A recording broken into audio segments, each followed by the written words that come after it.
This is Space Minds by SpaceNews. In this episode of Space Minds, host Sandra Erwin sits down with former NASA astronaut and Space Force leader, Brigadier General Nick Hague, for a wide-ranging conversation on how the U.S. Space Force is shaping its culture, training Guardians, and preparing for future conflict in space. But first, a word from our sponsor, InnoFlight.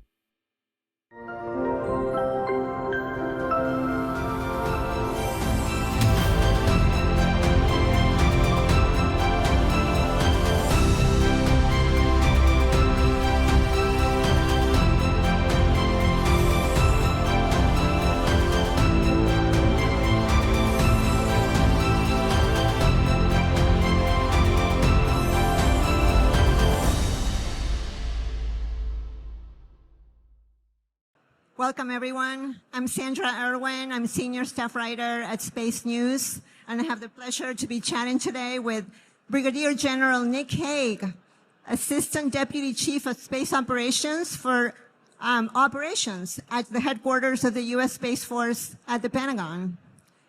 So we're going to be talking about the culture of the Space Force, the Guardian spirit, and other topics. But before we get into that, I should highlight a little bit about his background for those of you who haven't not heard of Nick Hague.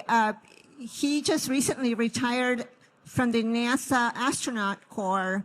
When he was in the Air Force, he was selected in 2013 as part of the 21st class of astronauts for NASA. And he flew to the International Space Station twice in 2019. And then again as commander of the SpaceX Crew 9 in September 2024 and returning in March 2025.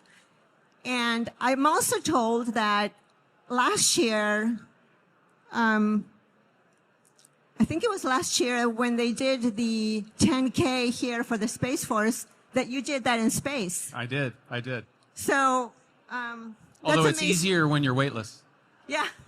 Yeah, absolutely. But that's amazing. That's amazing. And then after joining the Space Force, of course, he has a very impressive resume as Director of Test and Evaluation. And so I'd like to maybe, General Hague, tell us about what you're doing now and how are things evolved in the Space Force since you joined? Yeah. Thanks, Chief. Thanks, sir. Appreciate you coming by and supporting. So, Sandra, you said it. So I'm the Assistant Deputy Chief of Space Operations for Operations. That's a mouthful. The Deputy CSO is right over there, Lieutenant General Chess. So essentially, I'm General Chess's deputy. For operations, at the headquarters level, my position is really focused on developing policy to promote space power. And that's in all forms, whether it's current operations, the sustainment or readiness of those operations, as well as nuclear matters. And so there's a lot going on, and we could spend an hour just talking about current operations and not even get to the future operations. But effectively, we're trying to give all the field commands, the service components that are in the combatant commands, the resources and the guidance that they need to be able to do the missions that our nation needs Guardians to do, to essentially underpin the joint force and all the things that the joint force needs to be able to do to protect our nation and maintain space superiority, because that's why the Space Force exists. So how does your background in testing equip you for this particular position? I mean, what are some of the lessons that you bring from your testing background, and maybe what are some things that you want to do to help the Space Force improve in that area? Yeah, I think fundamentally, so I'll just take a big step back. Let's talk about what test means.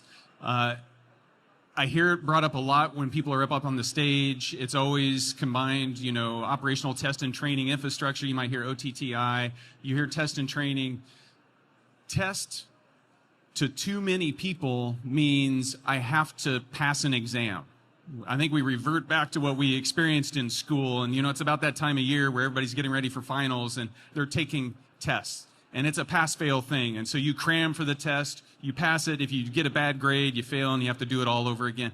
And that's not test as the service needs it. The test we need is not a physical organization. It is not a physical milestone. It is a competency that the service has to be able to look forward far enough into operations to understand when we're developing things, how are we going to evaluate them, and continually learning. So test is all about learning. We heard Secretary Mink talk about risk management. Test is how you inform risk management. I don't have to test anything. But if I don't, then I'm putting all the risk onto the operator. I'm putting all the risk into the mission, and it may or may not work. And so test is how we help our leaders understand, are we balancing risk, speed, going fast, and learning, and are we improving as we go? Test is how I'm informing all of that. It's a mindset, it's a philosophy of continual improvement and continual learning. So that did not answer your question, but I think it's important to try to understand what is test, because that one word elicits a lot of different understandings depending on who you ask. Yeah, I think maybe it's related to what Secretary Mink and General Saltzman talked about, being experts, about Guardians having to be experts in their weapon systems and understanding what they have to do and how things operate. And perhaps there's still gaps in that area. So how are you going to maybe contribute to solve that problem? Yeah, so if we look at test and what it does for the service, I have acquisitions on one side, I have operations on the other, and if you think of a Venn diagram, and I've got a lot of engineers in the room, so they all know what a Venn diagram is, that overlap, that's where test happens. And when I say test, it's not necessarily contractor test or developmental test or operational test. It's the process of trying to learn what performance and capability I'm able to deliver, and how does that measure up against what I need to deliver. And so that is a continually improving process. And so it's completely in line, that approach and that thinking, in terms of how do I rapidly deliver something that is good enough and then continually improve that. I still need to make sure I assess it so that I know it's good enough so it doesn't cause a problem when we field it. But I'm going to get it out there. And then I'm going to keep that same organization, that same process, that same collective of operators and acquirers, engineers, working the problem and continuing to spirally improve it. That's the vision that I've heard laid out on the stage, and that's how tests can enable it. Yeah, yeah. And you mentioned performance, and we've been hearing a lot about the Guardian Arena event. So personally, I don't know too much about it, but perhaps you can fill the audience in on what's been going on with that. Yeah, Guardian Arena, an amazing event. So I've got the Guardian Arena patch on. Who in the audience is a Guardian Arena participant? Raise your hands. I got, come on, one guy right there. All right, two. So most of them are able to walk again. Some of them they're still mending. But Guardian Arena, it's a physical challenge, but it's also a mental challenge. So imagine different stations laid out over the course of, or all around Patrick Space Force Base. The distance to get between each of these obstacles adds up to a half marathon. So just getting to and from the places where you need to do these very stressful, strenuous things takes you a half marathon. And then you get into these locations and you have to do, something that is extremely physically demanding. Maybe lift 200 pounds and walk with that 200 pounds 30 yards and then come back and do that 10 times. But then at the same time, we're challenging your mental capacity as well. And we're quizzing you on orbital dynamics and how to do EW and establish SATCOM, how to look at a cyber report and understand if you're being hacked or not, or to look at the data logs and understand what happened. So all of that, the physical and the mental, combined together. And you have to do it as a team of three.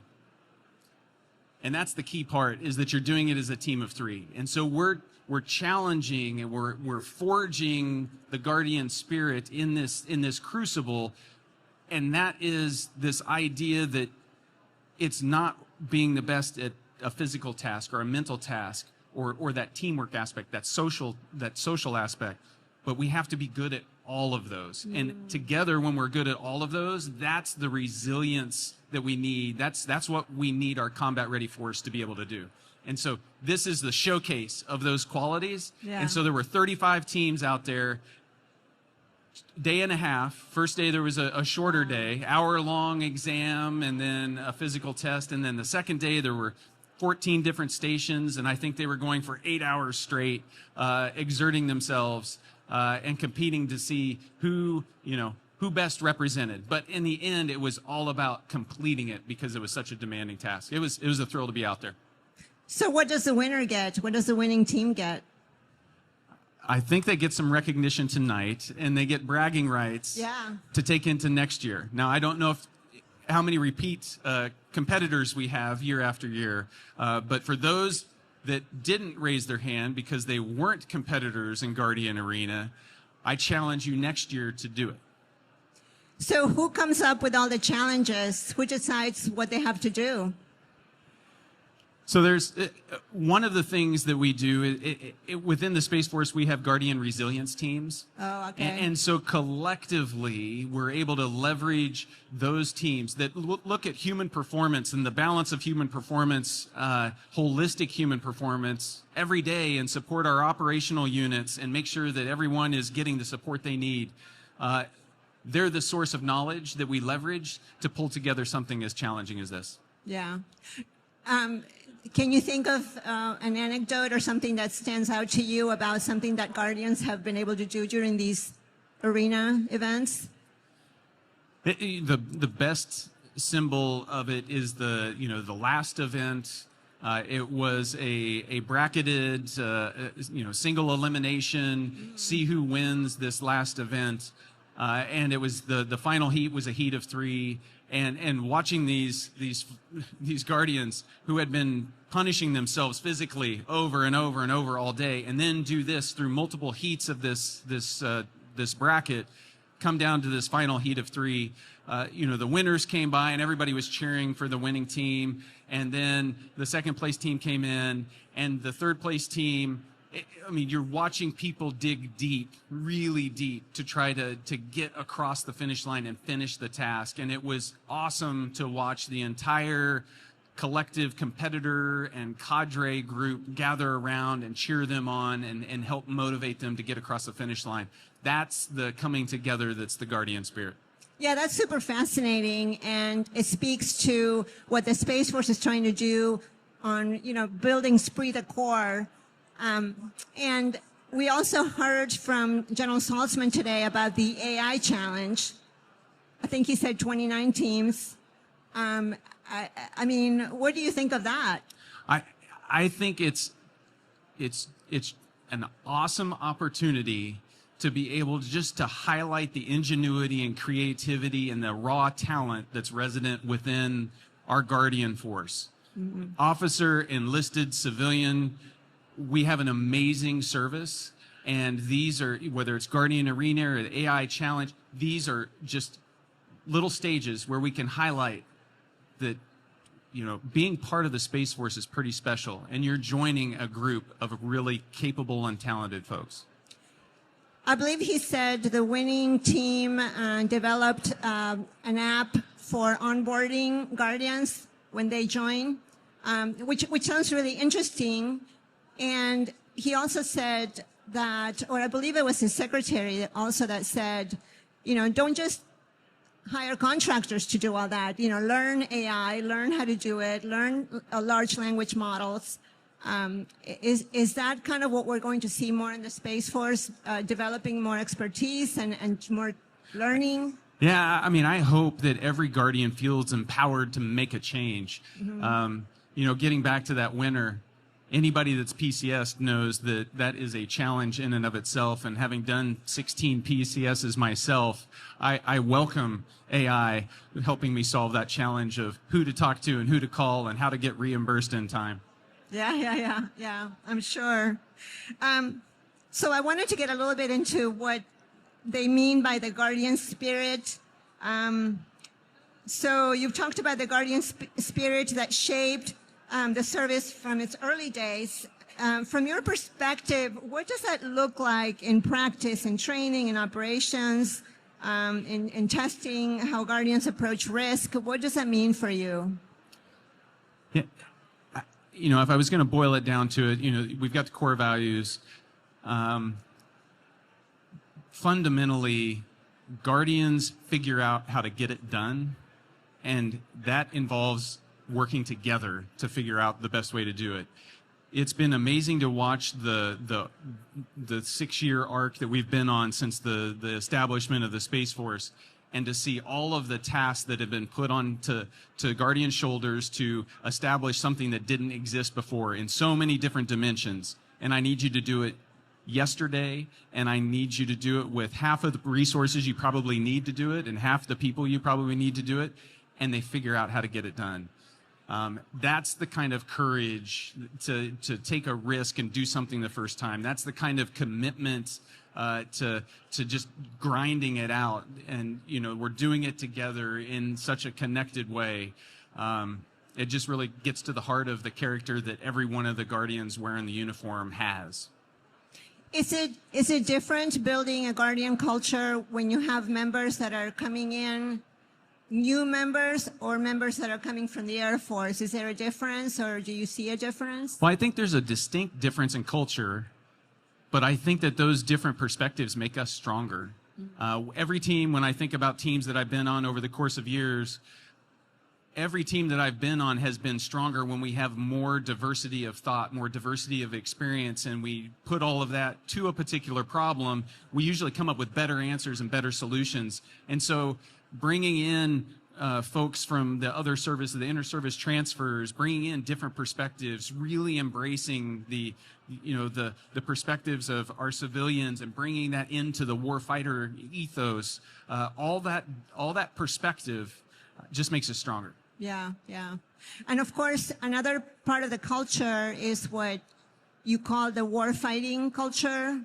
And we hear different opinions about, you know, whether the Space Force leans more towards a warfighting culture or a technical engineering centric culture. How do you see those threads coming together? What we do is demanding. It is demanding of you mentally. It is demanding of you physically. It may not be lifting a 200-pound weight over your head, but it's doing shift work day in and day out for the course of months, and the grind associated with that. It's working together in this close, cohesive group. So I'd say that those don't have to be opposed to each other. Mm-hmm. The Guardians I know are some of the smartest people I know. They're technically with it. They're able to handle those technically tough challenges, the whole space is hard thing. But they're also warfighters. And they know that every day the things that they do underpin the joint service and make it possible for us to protect national interests on the ground through the joint service and enable us to maintain space superiority to protect our interests. Yeah, one of the reorganizational moves was to change Space Operations Command to Combat Forces Command. Is that, I mean, that's a rebranding, but is that also a more substantial change in how things would be done in that command? I think the name helps bring focus to the focus that's in the field command itself. That is where our combat forces come from. They generate them, they present them to the joint force. They are singularly focused on making sure that the forces they provide are combat ready. Yeah, yeah. And I also wanted to ask you about this idea that Guardians have to be multifaceted. And let me read a quote from General Saltzman this morning. He said, "We need a new category of Guardians, multidisciplinary, critical thinkers, ready to deliver combat wins at the pace of the threat." I mean, that's a lot to put on one person. Is that realistic? I think the important aspect is what he continued to clarify when he was on stage is, I'm not expecting that from one individual. We don't achieve success by ourselves singularly. Right. He's expecting that from the service and from our units. And so I need I need some people that are very focused in and technical experts in a particular area, but I also need those there where their expertise is at the macro level able to integrate across multiple mission areas, and then together collectively we have the depth and breadth we need to be effective. Yeah. There's a new officer training program that kind of wants to, to bring in that multidisciplinary approach. Have you met with the graduates, or have you talked to anyone? I mean, is this going to be a kind of a game changer type of program for the Space Force? Absolutely. And I've had the chance to talk with some of the graduates.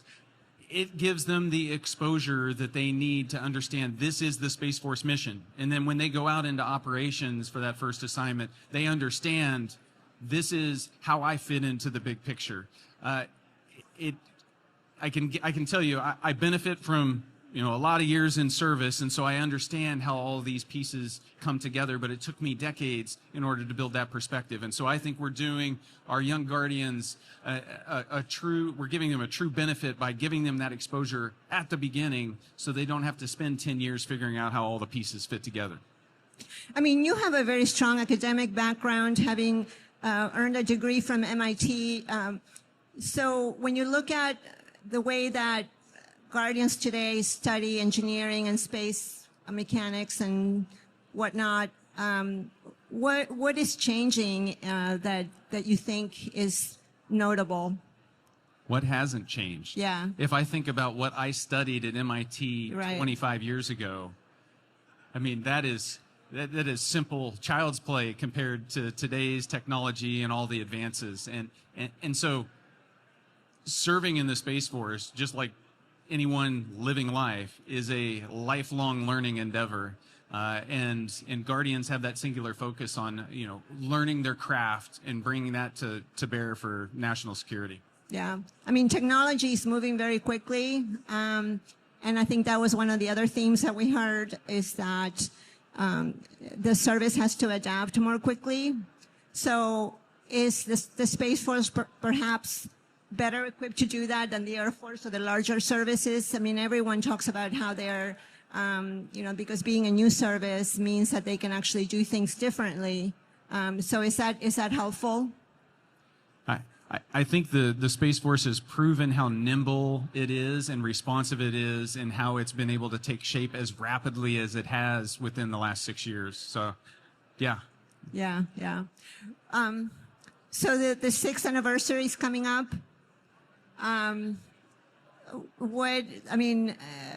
Saltzman gave us a long list of accomplishments today that the Space Force has achieved in the last year, but then going back 6 years, what are the highlights for you?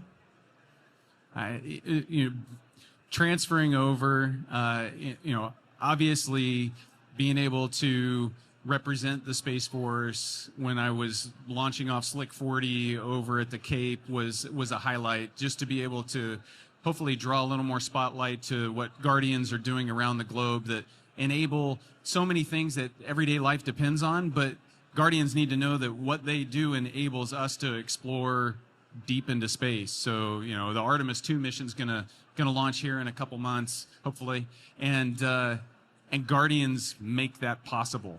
So it was fun to be able to draw attention to that. Can you maybe identify any challenges that you see going forward as you get into your new year and look at all the demands and the requirements that are being piled on, and being a small services, what challenges do you face?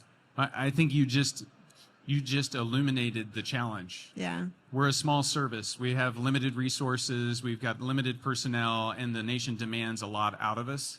What gives me hope is every Guardian that I meet is up to the task and is excited to get after it. You've only been in this job just a few weeks, right? 3 months. 3 months. Feels like 3 years. That's how the Space Force works. Yeah.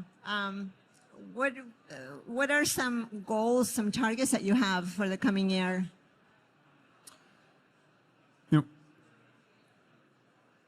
Coming into the the S3, looking at operations, some things that I'm focused on. One is we're establishing our service components going out to the combatant commands, and so that's a process that we have to continue to follow through. That's going to allow Guardians to represent fully within the joint force and be more combat effective. So that's the force presentation. There's new missions that we have to define, and so we're getting after that. And then, kind of the third area that I'm got to focus on is just how are we, getting back to that test and where my experience base is at, how are we organizing so that we can support that rapid delivery and continual improvement? How are we organizing it so that we can institutionalize that idea that test is a mindset and it's a process of learning and making sure that we are doing the learning that we need? A lot of young Guardians are always looking for career opportunities. And when you talk to Guardians that maybe want to follow in your footsteps, what are some of the developmental opportunities that you would recommend to them?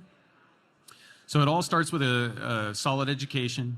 So get your bachelor's, get your master's, get that education that's going to help fuel you through your career. I get the question a lot about, how do you follow in my footsteps? For a while, you couldn't if you were Guardian, but we got after it and we fixed one of the problems. So I'm a test pilot school graduate. When we stood up our own service, we didn't have our own course for test pilot, or at the test pilot school. So we've established a space test course out at the test pilot school. There's a flight test course and there's a space test course, and we just graduated our first 4 graduates in the year-long course to have and earn an accredited master's degree. So you can go to TPS just like your airman brethren and get a master's degree in test, learning how to test space systems, to create the professionals that we're going to need to lead our test organizations. So that's an opportunity. I don't think many Guardians understand that. But we just didn't copy what the Space Force or what the Air Force did and just replace aircraft with spacecraft. We broadened it.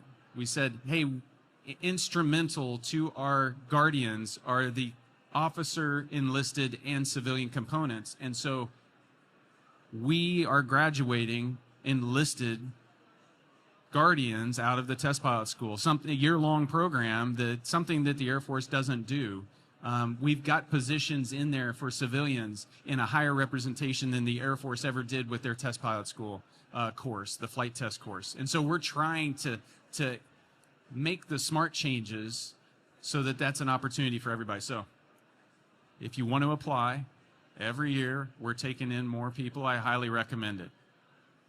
Excellent. So we are almost out of time, but any closing comments or thoughts for the Guardians in the audience from you? Yeah. For those that are standing in front of me, it's just great to see you, to be here with you, and to know that I'm serving shoulder to shoulder with each of you. There are a lot of really hard problems we're going to have to figure out, and we're only going to do it if we work together and collaborate and bring out the best in all of us. Thank you. Thank you very much, General Hague, and please join me in a round of applause.